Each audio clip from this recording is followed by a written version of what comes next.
সম্মানিত দর্শক ও শ্রোতা মণ্ডলী, আল্লাহর মেহেরবানিতে আমরা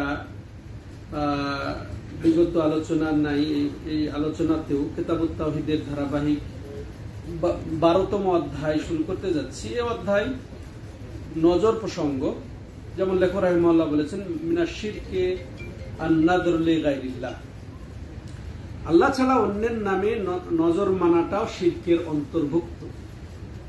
তো এই প্রসঙ্গে আজকের আলোচনা, তার এটা মূলত তাওহীদের পরিপন্থী বিষয়, যার কারণে লেখক এই কিতাবুত তাওহীদে এনেছেন প্রসঙ্গটি আর অধ্যায়ও সেভাবে সাজিয়েছেন। নজরের অর্থ কি? নজর এটা আরবি শব্দ। নজরের শাব্দিক অর্থ হচ্ছে নিজের উপরে চাপিয়ে নেওয়া, নিজের উপরে জরুরি বানিয়ে নেওয়া, অথচ নিজের উপরে জরুরি ছিল না, এটা নিজের জন্য ছিল না।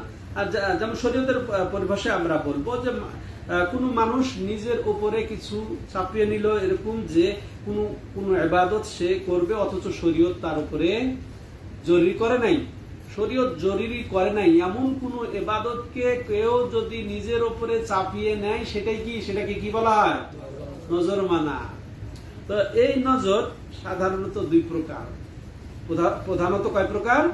দুই প্রকার। একটা হচ্ছে সাধারণ নজর মানা, আর একটা হচ্ছে নির্ধারিত নজর মানা। সাধারণ নজর মানা বলতে এটা বোঝানো হয়েছে যে কেউ নজর মানলো যে আমি একটা উমরায় যাব, এই মাসে একটা উমরায় যাব, এই মাসে একটা উমরায় যাব, এটা সাধারণ মানুষ নিজের উপরে সে চাপিয়ে নিল যে এই মাসে আমি একটা উমরা করব, বা এই মাসে আমি এতজনকে খাওয়াবো, এটা সাধারণ। আর একটা কি খাস, যে যদি আমার ছেলে ভালো রেজাল্ট করে তাহলে আমি একটা উমরা করব, ওটাই ধরে নেন, ভালোটাই ধরে নেন। এটা হলো নির্ধারিত করে নেওয়া। ওটাও নির্ধারিত যে এই মাসে আমি উমরা করব, নিজের উপরে উমরা করিয়ে নেওয়া, আল্লাহ তাকে উমরা করা বাধ্য করেন নাই।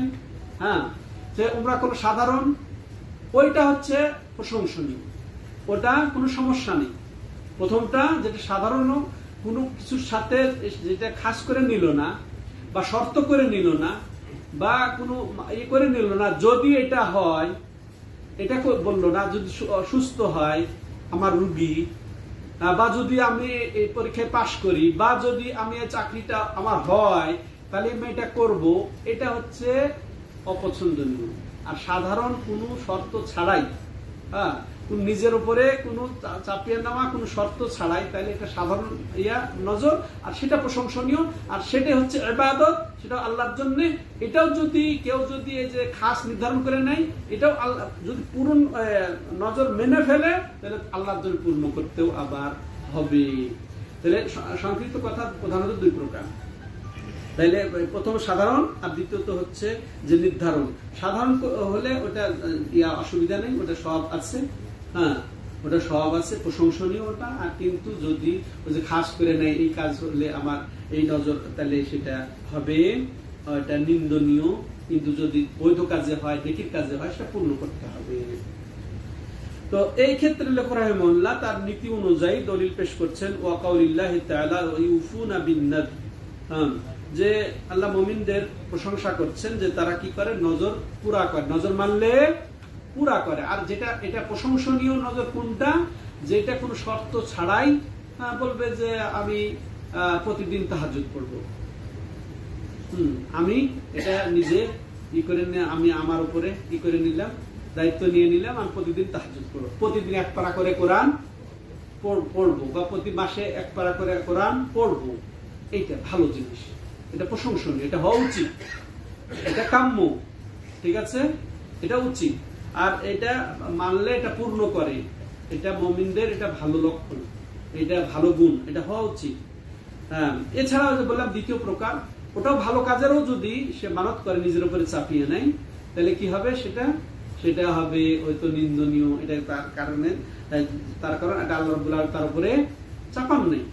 আর এই ক্ষেত্রে একটা রাসূল, যেমন আরেকটা আয়াত বলে নিই, যেমন আরেক আয়াত লেখক রাহিমাহুল্লাহ এখানে উল্লেখ করেছেন, ওমা আনফাকতুম মিন নাফাকাতিন আও নাযারতুম মিন নাযরিন ফাইন্নাল্লাহা ইয়ালামু, যে তুমি যা খরচ করো না কেন, হ্যাঁ, আও নাযারতুম মিন নাযারিন, বা কোনো তুমি যদি নজর মানো, মানত করো, ফাইন্নাল্লাহা ইয়ালামুহু, নিশ্চয় আল্লাহ রাব্বুল আলামিন সেটা জানেন। আল্লাহু আকবার। তাইলে যা আমরা খরচ করি, যা আমরা মানত মানি, এটা কোন নিয়তে, আল্লাহ নিয়তটা পর্যন্ত জানেন। এটা ভালো নিয়তে করছি নাকি কোন খারাপ নিয়তে করছি, তো নিয়ত অনুযায়ী আল্লাহ বদলা দেবেন, এটা আমরা বুঝতে হবে। এটা লেখ রাহিমাহুল্লাহ উল্লেখ করেছেন দুইটা আয়াত। এরপরে আবার তিনি এই ক্ষেত্রে এই যে মানতের বিষয়টা যেটা বলছিলাম, মানতের পরিচয় সাধারণত দুই প্রকার, আর যেটা নিন্দনীয় প্রকার, ওটার ক্ষেত্রে দেখেন রাসূলের একটা হাদিস আছে যে রাসূল সাল্লাল্লাহু আলাইহি ওয়াসাল্লাম যেটা বলেছেন, এটা বুখারী মুসলিম শরীফে বর্ণিত, যে ইন্নান নাযারা লা ইউকাদ্দিমু শাইআন ওয়া লা ইউআখিরু ওয়া ইন্নামা ইস্তাখরাজু বিন নাযরি মিনাল বাখিল, যে নজর মানলে কারো তাকদীর আগাবেও না পিছাবেও না। নজর মানলে যে তার জিনিসটা হবেই, আর নজর না মানলে যে হবে না।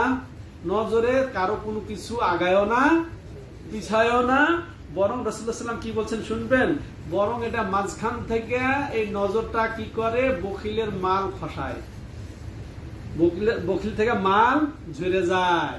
সে দান করে না, বিপদে যখন পড়ে, নিজে রোগী হয়ে যায়, বাবা অসুস্থ হয়ে যায়, ছেলে অসুস্থ হয়ে যায়, তখন এই একটা খাসি দিয়ে এসো ওই যে এতিমখানায়। এটাই তো হয়, তাই না? কিন্তু সাধারণভাবে তাকে দিতে অসুবিধা কি ছিল, সব সময় দেন আপনি, ওই সময় দেন। এক কথা শর্ত করে দেয়, এটা মাকরুহ, এটা শরীয়ত উৎসাহিত করে নাই। তো সম্মানিত দর্শক ও শ্রোতা মণ্ডলী, তো নজরের গুরুত্ব রয়েছে। তাইলে আমরা এটা বুঝলাম এই হাদিসের এবং আয়াতের মর্ম।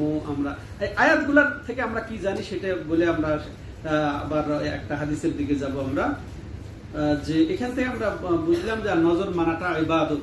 কারণ আল্লাহ রাব্বুল আলামিন প্রশংসা করেছেন ইউফুনা বিন নুযুর, তারা কি করে, নজরকে পূর্ণ করে। তাইলে এটা ইবাদত, এটা আমরা বুঝলাম। আর ওই যে বললাম, সাধারণত আমরা নজর রাখবো সাধারণ কোন চুক্তি করে নয়, কোন শর্ত করে নয়, কোন আরোপ করে নয়, এইভাবে রাখবো। এরপরে আমরা এটাও জানলাম যে আল্লাহ রাব্বুল আলামিন আমাদের সবকিছু জানেন, তাই না? দুনিয়ার সৃষ্টির সবকিছুই জানেন, যে এখানে যেমন আয়াতে বলা হয়েছে ফাইনাল্লাহা ইয়ালামু, আল্লাহ সবকিছুই জানেন। যে তারপরে আরো কিছু জানলাম যে ইসবাতুল জাযা আলাল আমাল, তো আমার নিয়ত অনুযায়ী আল্লাহ রাব্বুল আলামিন আমাকে বদলা দেবেন। যে আমি যে যা নজর মানি, যা দান করি, সব আল্লাহ জানেন, অতএব নিয়তটা সব সময় পরিশুদ্ধ রাখতে হবে। তেমনি ভাবে নজর মানলে এটা পূর্ণ করতে হবে। সাধারণ নজর মানি, আর যদি আবার চুক্তি করে বা শর্ত করে খাস নজর মানি, সর্ব অবস্থায় নজর পূর্ণ করতে হবে, যদি ওটা বৈধ কাজে হয় বা সৎ কাজে হয়। এক্ষেত্রে লেখক রাহিমাহুল্লাহ দলিল পেশ করছেন সহিহ বুখারী وفي الصحيح عن عائشة رضي الله عنها أن رسول الله صلى الله عليه وسلم قال من نذر أن يطيع الله فليطعه ومن نذر أن يعصي الله فلا يعصيه, যে ব্যক্তি নজর মানবে, যে আল্লাহর ইবাদতের ক্ষেত্রে নজর মানবে, সে যেন নজরটা পূর্ণ করে, আর যে আল্লাহর অবাধ্যতার নজর মানবে, সে যেন তা পূর্ণ না করে। নজর মানলেও সেটা যেন পূর্ণ না করে, যদি আল্লাহর গুনার ক্ষেত্রে, অবাধ্যতার ক্ষেত্রে নজর মানে। হাদিসটির বর্ণনাকারী মা আয়েশা রাদিয়াল্লাহু আনহা তিনি বর্ণনা করেছেন। তিনি উম্মুল মুমিনিন, নবী সাল্লাল্লাহু আলাইহি সাল্লামের প্রিয়তম স্ত্রী, দুনিয়ার মধ্যে সবচেয়ে দিনের বুদ্ধিমতী রমণী, দিনের ক্ষেত্রে এটা তারপরেও আর স্ত্রীদের মধ্যে তিনি শ্রেষ্ঠত্ব কিছু তার আছে, কিন্তু খাদিজা রাদিয়াল্লাহু আনহা ওটা তিনি শ্রেষ্ঠ বেশি। আবার আরেক মত অনুযায়ী তিনি শ্রেষ্ঠ। তার বাবার নাম কে? আবু বকর রাদিয়াল্লাহু তাআলা আনহু, ইসলামের প্রথম খলিফা। তো এই তিনি বর্ণনা করছেন, তিনি মারা গেছেন 57 হিজরিতে। এবার আসেন আমরা এই যে হাদিসটার সাথে সম্পর্ক হচ্ছে কি, যে নজর মানা ক্ষেত্রে যে রাসূলুল্লাহ সাল্লাল্লাহু আলাইহি ওয়াসাল্লাম নজর মানতে বললেন, পূর্ণ করতে বললেন, যদি সেটা আল্লাহর আনুগত্য হয় ইবাদতের ক্ষেত্রে। এই হাদিস থেকে আমরা যেটা জানতে পারলাম যে নজর মানা ইবাদত, এটা আল্লাহ ছাড়া অন্যের নামে, মাজার নামে, দরগার নামে, অলির নামে, কোনো কারো নামে এটা করা একটা কি তখন হবে? শিরিক। হারাবি না, হারাম, হ্যাঁ শিরিক। এরপরে কেউ যদি আনুগত্যের ক্ষেত্রে, ইবাদতের ক্ষেত্রে কথার কথা আমি উমরা করব, সেটা সামর্থ্য থাকলে তাকে পূর্ণ করতে হবে। হ্যাঁ, এটাও আমরা পেলাম। তেমনি ভাবে যদি গুনহার নজর হয়, গুনহার মানত হয়, তার থেকে বিরত থাকতে হবে, এটাও পূর্ণ করা যাবে না, এটা আমরা বুঝতে পারলাম। আজকে এ পর্যন্তই আমরা নজরের অধ্যায় শেষ করে দিলাম। ইনশাআল্লাহ সংক্ষেপে আবার আমরা 10 মিনিটে আর একটা অধ্যায় শেষ করব, ততক্ষণ আপনারা সামনে থাকবেন।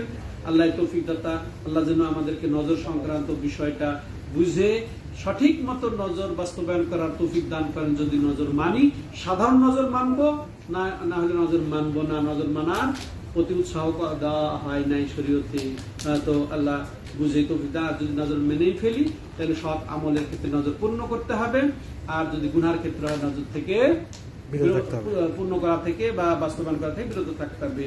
আল্লাহ তৌফিক দাতা। হাযা ওয়া সাল্লাল্লাহু আলা নবিনা মুহাম্মদ ওয়া আলা আলিহি ওয়া সাহবিহি আজমাইন। সুবহানাকাল্লাহুম্মা ওয়া বিহামদিকা আশহাদু আল্লা ইলাহা ইল্লা আনতা আস্তাগফিরুকা ওয়া আতুবু ইলাইক।